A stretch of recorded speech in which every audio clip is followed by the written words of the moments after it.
Dr. Umber, let's spend some time talking about what the operation is going to look like. You say it's going to be research. Yes. Now, you remember some of the conversation that went on when this conversation first started about this partnership. Yes. And it is a partnership between the community and the Absolutely. university, right? You remember that there was a great deal of conversation about using black kids as guinea pigs. Now, Right. what do you say to that? Well, I think that there's a misunderstanding about the type of research. There are many types of research that occur at a university. There have been references to using children as guinea pigs. There have been references to the Tuskegee experiment. No one in the facility is doing what one would call clinical trials. That is, we're not testing medicine. The kind of research we're doing is what we would call action research. That is taking, excuse me, taking a knowledge base and try it to particular problems. Some people with evidence-based research know that these work, and now we're trying to apply them in a different setting. And the way I respond is that in many ways, all of us do research. I prefer to think about research in terms of grandma's gumbo. Have you ever tried to figure out the recipe for grandma's gumbo? Well, that's really what the research experience looks like. You start with the problem, you go and you look up material and information about all the various ingredients. You might even test out some various forms of it to see if you get it right. And then at some point, you need to have people who are going to taste it. You need to know if you have actually hit upon the right element. And so for me, if people think about it in that way, all of us do research every day in our lives. And the university, that is its primary mission, so it's very concentrated, but it's not doing anything that is designed to harm people. There's basic research whose function is to just build knowledge, to expand what we know and just make that, that knowledge pool bigger. And then there are those of us who say, that's wonderful, but then what are you going to do with it? And that's the kind of research that's going to take place in UROC, which is reaching out to the community and engaging the community, but having the community drive the agenda. They're telling us what they want to see in that facility. Mm-hmm. Well, now, it isn't just research you'll be doing. What else? What else will you be doing?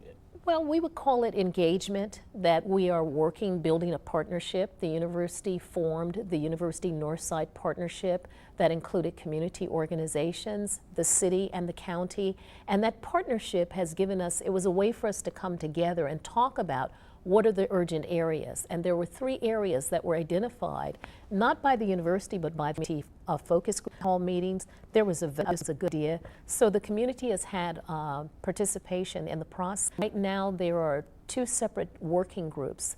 There are about 7 of them, and they are co-chaired by a faculty member from the university and a community member. And they're working on ideas about out-of-school time.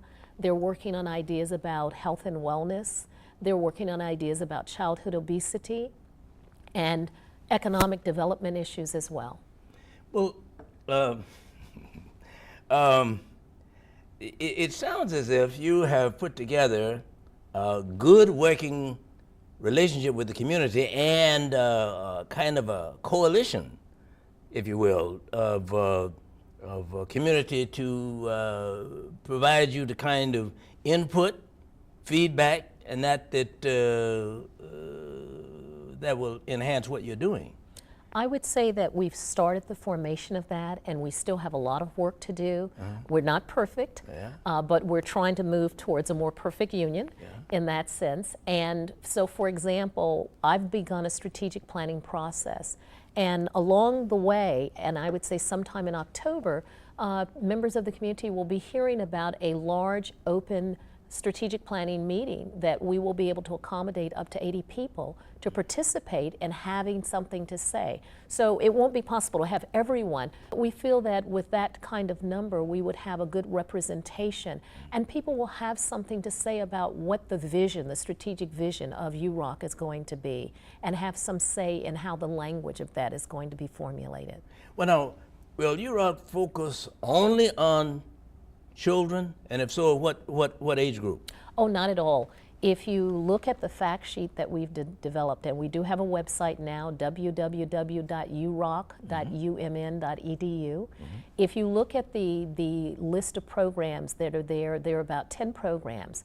So for example, under Extension is going to have a youth development program, they're going to have a family development program, they're going to have a master garden program, and a nutrition education program.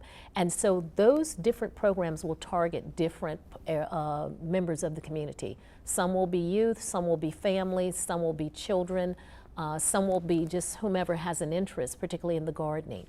The Center for Innovation and Economic Development, which is a very new center that was created by our Office of Business and Economic Development, they have received an empowerment grant from the city, and they'll be working on things like entrepreneurship. So that will service a particular age group. They're going to be doing they're going to be supporting the computer refurbishing that AmeriCorps is currently doing in a church, and in order for them to expand, we're going to offer them space in our facility to do that. On the other hand, they will also be working with people who might have ideas about developing a business and how to get started. So we will be helping to incubate businesses in that facility.